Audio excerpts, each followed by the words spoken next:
The following special event is presented by Bravo, the marketing arm of Ash Brokerage Corporation, the practice enhancement company. Welcome to Steve Savant's third annual tribute to Halloween entitled The Undertaker.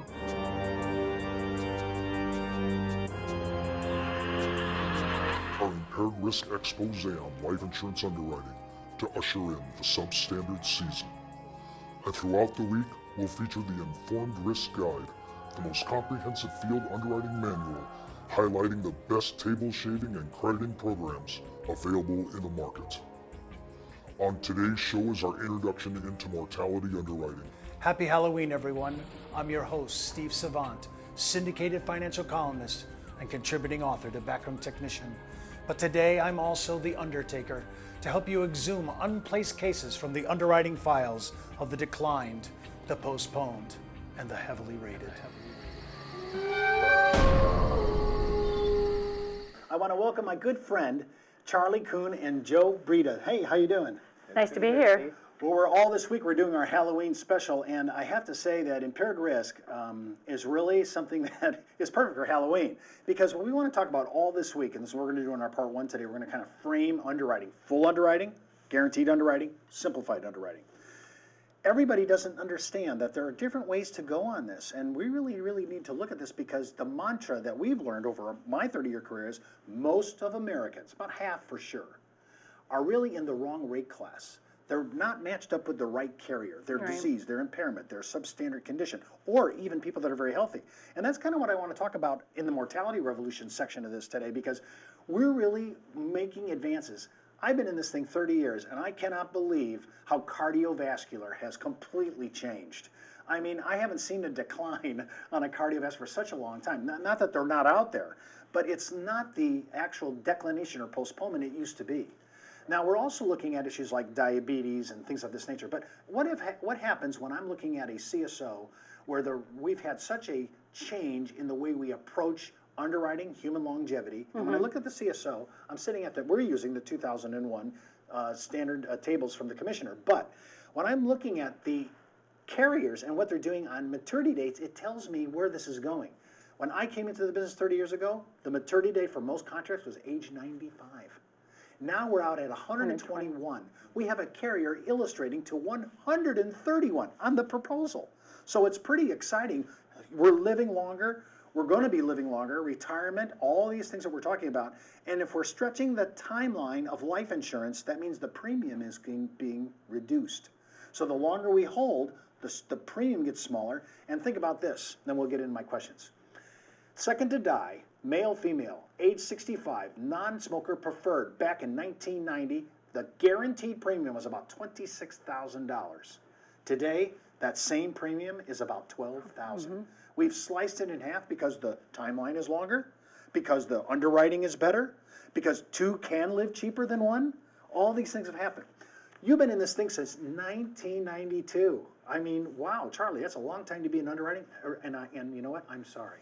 Okay, so talk to me about what have you seen lately that's going on that you say, man, Steve, this is really a part of the mortality revolution. We're seeing underwriting that we've never seen before. I think one of the things that stands out most in my mind is hepatitis cases, hepatitis C cases. Up to 5 years ago, you couldn't get an offer on them. Right. And now with a undetectable viral load, we're getting offers on these cases. What's the change though? What did we discover between then and now? We have time, we have history, so we can go back and look at claims, and treatments have changed. I mean, they've become more refined, and people are living longer. The virus is controlled, so people are just living longer. It's a chronic disease instead of it doesn't have an end date anymore. Joe, same question to you. Have you seen anything in the last 5 years you say that has been a change in the way we underwrite mortality products? Yeah, I've seen a lot of different impairments where that's happened. You know, with being cardiac disease, I've seen certain cancers that, as Charlie said, there's a lot of things that have happened in medical advancements that now we have statistics that we can look at And now the insurance companies and the reinsurers are viewing it as something that you will die with, not because of. Well, what I like about that is that when we did a recording about 2 or 3 weeks ago, we were talking about breast cancer, and of course, this show's still playing at the end of October, and so we're still breast cancer awareness. And in that show, if you didn't see that show with Tim Ash and Joe Breed, I want you to go back out to our website at downtobusiness.ashbrokerage.com. Just go right to our archives and look at this, because breast cancer, wow, that's even changed. Not as radical as hepatitis, not as some of the things we're talking about cardiovascular, but we have seen some changes, and so many people still view, agents, advisors, registered reps still view so many of these diseases as, uninsurable. And we have found, how much has this changed in this? Joe, how long have you been in this business? 15 years. As an impaired risk manager, underwriter, Right. when you look at the changes in the last 15 years, part of this is product. We've had some changes there, but we have a mortality revolution. We're having a revolution on a medical front. We're eating better, our diets, and you brought in this whole thing. The underwriters brought to us about 8 years ago this thing about balance sheet credits. I mean, I never saw that before. You know, we're talking about, well, this is the statistics on the physiology, the blood, the urine exam. We're looking at the APSs. All of a sudden now, and now we're going to credit back on the policy to get it to a certain position. Have you seen, what does that happen? How's that changed? Wellness credits is basically what it comes down to. Healthy lifestyle, active lifestyle. The carriers are rewarding you for that type of behavior. And it may not be the ultimate, to get you to a super preferred from standard, something like that. But if you're borderline and you're displaying good behavior, good habits, it can credit you, to the more favorable side of the spectrum for sure. Have we had to learn how to really understand credits, and are there certain credits with carriers that are more prolific than others? Definitely. I mean, AG has up to 16 credits they use. United of Omaha will use college education. Do you have a pet? Do you have your annual income? So college education and a pet could be a credit for my underwriting. Yes. It's not the typical blood pressure and cholesterol, treadmill. It's well visits, travel. Are you engaged? There's so much out there that we can use nowadays.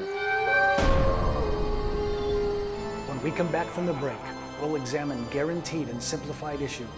And don't forget to order the Informed Risk Guide. Just go downtobusiness.ashbrokerage.com. Just enter your contact information and we'll email you the guide. Remember, over half of all Americans who own life insurance are in the wrong rate class and are overpaying for coverage. Now's the time to secure a second opinion with the largest in-house underwriting staff in the brokerage community. Back in the day, life insurance professionals were called field underwriters. Then, carriers trained their field force in the basics of life insurance underwriting. Today, the insurance industry doesn't educate the agent population as they once did. But now you can have the Informed Risk Guide at your fingertips so you can illustrate a reasonable rate class for your life insurance prospects. Just request your copy of the Informed Risk Guide at downtobusiness.ashbrokerage.com. It's free from Ash Brokerage, the practice enhancement company. Welcome back to our Halloween special event. I'm your host, Steve Savant, the Undertaker. I'm here to help you exhume unplaced cases from the underwriting files of the declined, the postponed, and the heavily rated. We're ushering in the substandard season with our impaired risk expose on life insurance underwriting. In the second segment of today's show, we're examining guaranteed and simplified issue underwriting. When we're talking about underwriting, everybody usually thinks in these terms. I do many times. I almost forget that we have other alternatives. We have full underwriting. We have simplified underwriting. We have guaranteed underwriting. And there's certain reasons why you would use each one. Out on our grid, and of course I'm pulling this actual simplified issue right out of our Informed Risk Guide. Again, you can order it, as I said, during the commercial time. This will really help you plot your strategy out, talk to our underwriter, and figure out, what should I do? Should it be fully underwritten, simplified, or guaranteed? I love the idea about this, Charlie, because it gives people the kind of mindset, I can pivot here. If it doesn't work out in full underwriting, I might be able to go to another place with simplified. Right. Talk a little bit about the differences between those three. I think, well, full underwriting, you're doing a full gamut. You're going to be doing the exam, you're going to be doing labs, you're going to have EKG, depending on your age and your requirements. I think where simplified fits in nice is for those busy professionals that may not have the time to do the exam and do the labs. So you don't have to do an exam, you don't have to do a lab. Your rate class is going to be limited in most cases to your best standard, but it's a more speedy way of doing underwriting. But Joe, if I'm decent health, I might be giving up some chips here. I mean, to me, this is where I get the yin and yang. I see the executive. I know exactly what she's talking about. I don't have time to take the exam. I don't have time to file my API. I just want, give me some coverage, and he goes ahead and he buys simplified. He could be shorting himself on a really good deal. There's no question about that, but the offset is the ease that these enable you to have. So there is a cost associated with forgiving the medical requirements. And what I like about it though is it's a choice. You know, where that's the end consumer's choice is if I don't want to get stuck with a needle, or whatever those requirements may be, I'm too busy to do it, whatever the reason is. I think a lot of people think simplified and guarantee issue is for the people that are unhealthy and aren't able to get traditional life insurance. But it's also for a convenience as well. So some people are willing to pay for the convenience, even though it may be more expensive in the long haul. Absolutely. Well, I like that. I like the pivot idea. But when I'm looking at these carriers, we got about a half a dozen carriers that play heavily in the simplified issue market. We're in the fourth quarter. We're opening up our substandard season, and I'm thinking, do I really want to go if I don't have a convenient issue? Do I still want, when I'm in the fourth quarter, I've noticed a historical propensity among our carriers to be a little bit more benevolent in the last quarter. And so when I open up the substandard season with the Halloween show that we're doing all this week, I'm wondering, out of these, if I have to go to simplified, have you seen any one of these carriers that play well in the fourth quarter? Or is full underwriting still the way to go in fourth quarter and then punt to this? Again, I think it depends on your needs. I mean, I think you're always, if you can do the full underwriting, you're going to get the best offer possible with the full underwriting because we can use the credits, we can use the table shape programs, we can get you the best possible rate. That simplified is going to limit you. Trans is right now, they're on our list to go to. They seem to be thinking outside the box a little bit right now with the fourth quarter upon us. Other than that, I haven't really heard of anybody. Well, I'm looking at these death benefit ranges on simplified issue. I mean, you're looking at, I'm looking at United of Omaha up to 400 grand. That is a top ceiling limit. I mean, that's pretty high for a simplified issue, isn't it? Yeah, it is. Yeah, it is. A lot of times, and again, I think the perception a lot of times is that these are burial policies or final expense policies, and that's not true. This isn't final expense. Yeah. This is true simplified issue. Yep. Yeah, if we're sitting here with clients that we're looking at today and you think, hey, Steve, I really like to see the full underwriting because I know we're going to send it to all the carriers that match up to the impairment, but there are some reasons where you say, boy, I'm just not going to get this right.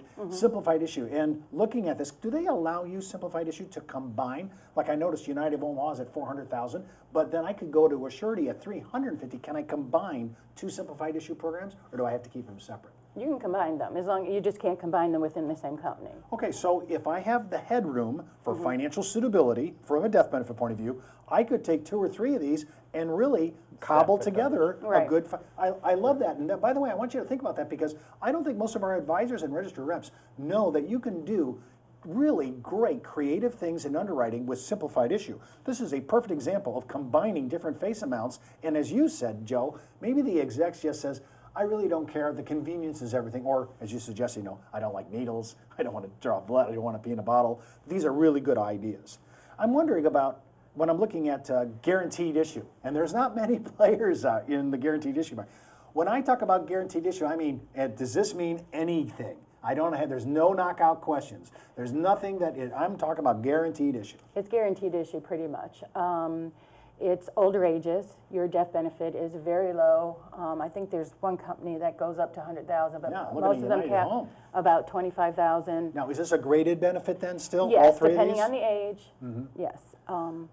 And usually, if you have a graded death benefit, how long do I have to wait till I'm fully vested in my death benefit?